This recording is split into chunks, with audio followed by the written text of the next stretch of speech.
Vous savez qu'il prenait soin de tout le monde. Il a fait comme ça. Là, nous sommes en face d'une situation, d'un comportement de psychopathe. Elle dit, oh, elle a vu le sang. Il voulait fuir. C'est là que les jeunes gens l'ont maîtrisé. Il y a une cousine là, elle dit, mais tu es maudit.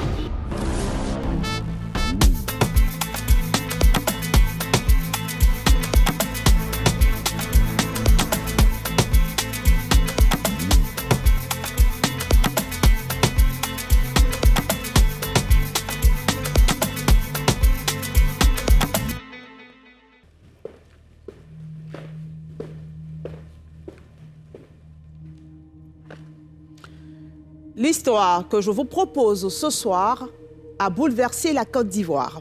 Elle a fait la une de plusieurs journaux. Elle vous montre comment une situation familiale latente peut virer au drame en quelques secondes. Thé Priska, 49 ans, veuve et mère de 4 enfants, qui préparait activement la célébration de son anniversaire, n'a pas pu souffler sa 50e bougie comme prévu. Le sort en a décidé autrement. Elle a été arrachée brutalement à l'affection des siens. Le meurtrier n'est personne d'autre que son propre fils. Que s'est-il passé? Comment le fils a-t-il tué la mère? Et surtout, pourquoi? Focus Faits divers vous plonge au cœur de ce matricide bouleversant.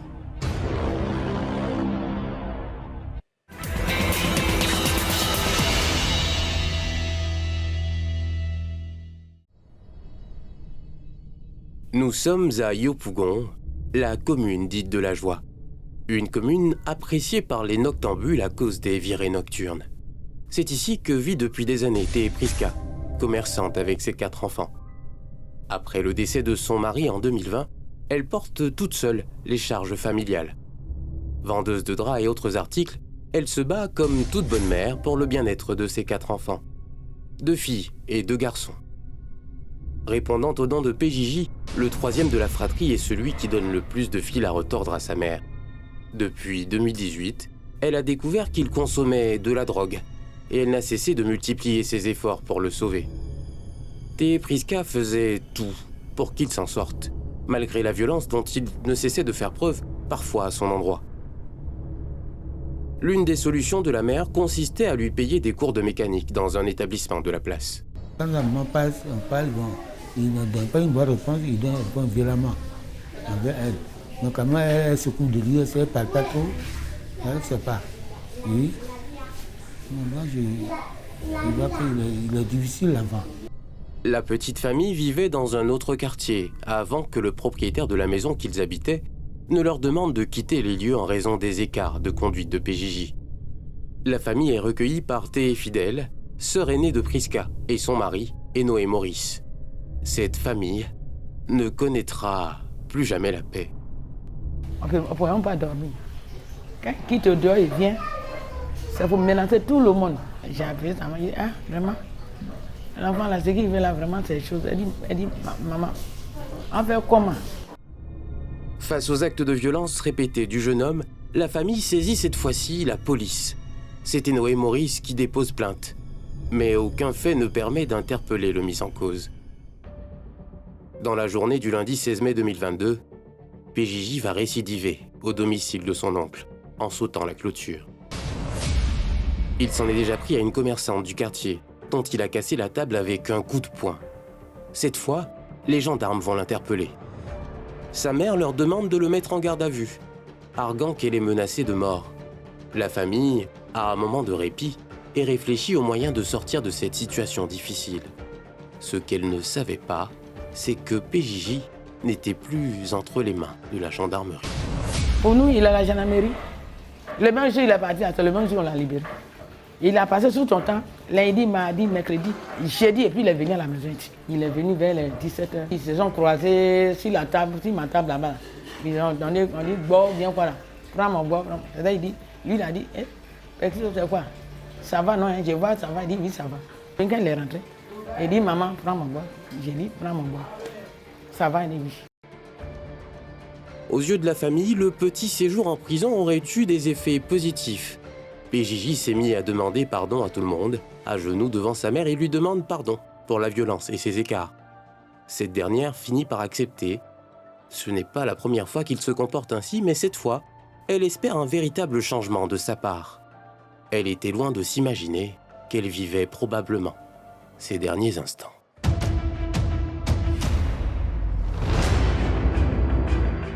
Il dit, moi je te pardonne. Faut partir, va te laver. Il n'a rien dit pendant 10 minutes. C'est comme ça qu'il a fait. Il est sorti. Quand il est sorti, moi j'ai cru qu'il sortait maintenant parce que quand il fait ces trucs-là, il sort, il s'en va. Il a trouvé des trucs, genre là, il a fouillé. En même temps. Moi je suis là. En même temps, il a fait comme ça. Parce que quand il vient, il ne tape pas quelqu'un. Il tape mes tables, mes choses. Donc pour moi, là, c'est les tables, là, il va venir taper. Quand il est venu, le coup qu'il a fait, la personne n'a pas crié. Donc pour moi, ce n'est pas elle. Bon, il est venu, il a dit, courant, il vient, courant, il vient. Parce qu'elle ne s'entendait même pas cela. Elle a donné face comme ça. Quand il a tapé un coup là, elle n'a même pas résisté. Moi, il ne savait pas. Il a commencé, il a tapé deuxième coup. Parce qu'elle crie. Quand il a tapé, elle est déjà partie là, c'est ça. Si elle a crié, moi je vais dire que il est en train de faire le mal à ma soeur.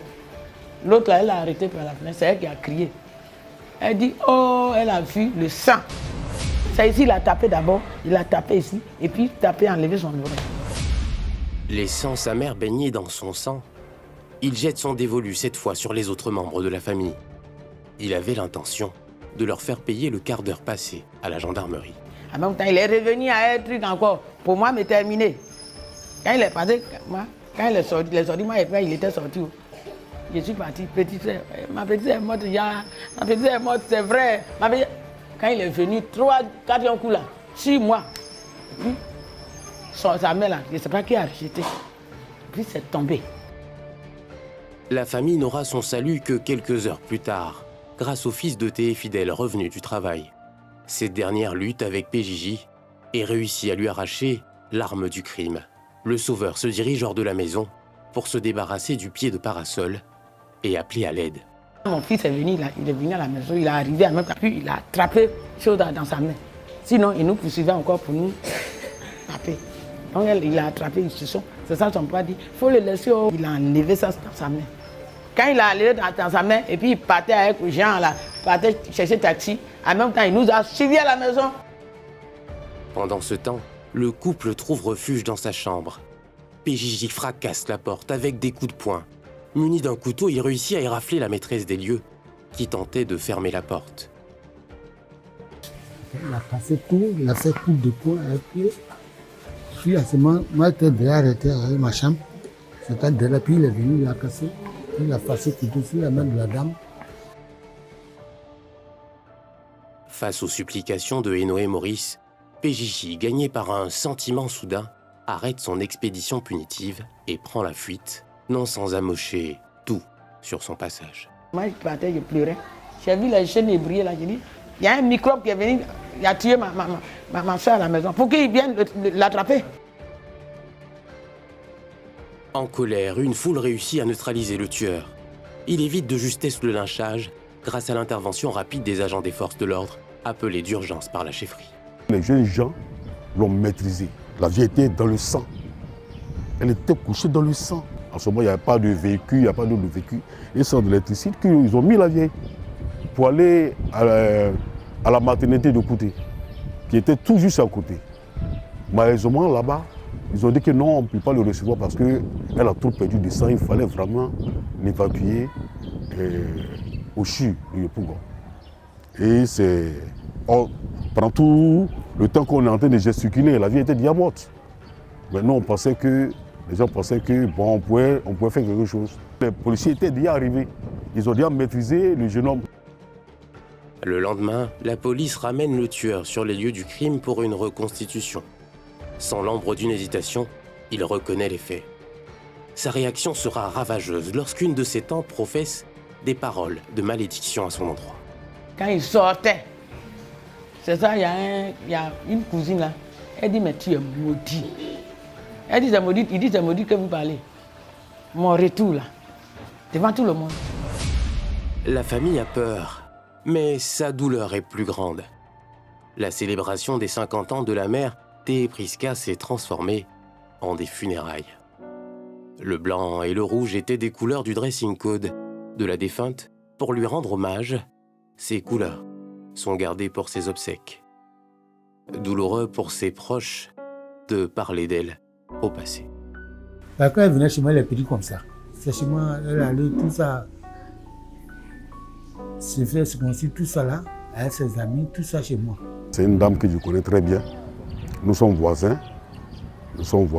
Et c'est une belle femme qui n'a pas de problème avec quelqu'un. C'est elle qui prenait soin de tout le monde. C'est une femme douce, une femme gentille, une femme vraiment joviale. En tout cas, elle et nous, toujours c'est le sourire. Ce beau sourire de Priska, ses proches ne le verront plus jamais. La jeune dame s'en est allée à un moment important pour elle. Ce drame familial met en exergue la problématique de la forte consommation de la drogue par les jeunes dans le village de Kouté. Un phénomène contre lequel les autorités villageoises luttent désespérément. Le problème persiste jusqu'à ce jour. Nous, à notre niveau, nous n'avons cessé de leur demander de ne pas s'engager sur cette voie, mais toutes les sensibilisations qui ont été faites, tous les moyens que nous pouvons avoir pour les dissuader, nous sommes restés un peu sur notre faim. Dans ces fumoirs, souvent, il y a des personnes armées. Parfois, c'est des armes blanches, parfois, c'est des armes à feu. Mais quand on doit aller contre quelqu'un qui a une arme à feu, une arme blanche, ce n'est pas les mains nues de la chefferie. Voilà un peu. Donc la chefferie, je peux dire désemparée. Nous essayons avec nos maigres moyens de lutter contre ce phénomène. Malheureusement, il se généralise. Des gens viennent d'ailleurs, certains même sont ici. Mais aujourd'hui, il faut vraiment l'appui des forces publiques, un appui vraiment déterminant qui pourra mettre fin à ce fléau dans ce village. Pour Ismaël Angelo Sanogo, médecin psychiatre, médecin-chef du Centre régional de formation à la lutte contre la drogue, la répression n'est pas la seule solution. Donc cet individu-là devait être suivi depuis lors pour ne pas que ces situations-là se produisent. Il revient sur le lieu de crime sans regret. Il explique sans regret. Il dit encore qu'il pourrait revenir sur le lieu, ça veut dire qu'il n'a pas de pitié. Et c'est véritablement un sociopathe, c'est un psychopathe qu'il faut véritablement soigner. L'incarcéré seulement, sans soin, va encore décupler la dangerosité qu'il traverse.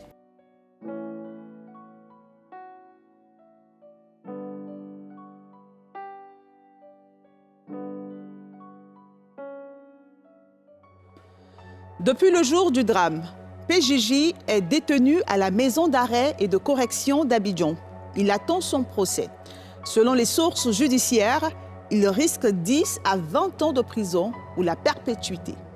Bonsoir.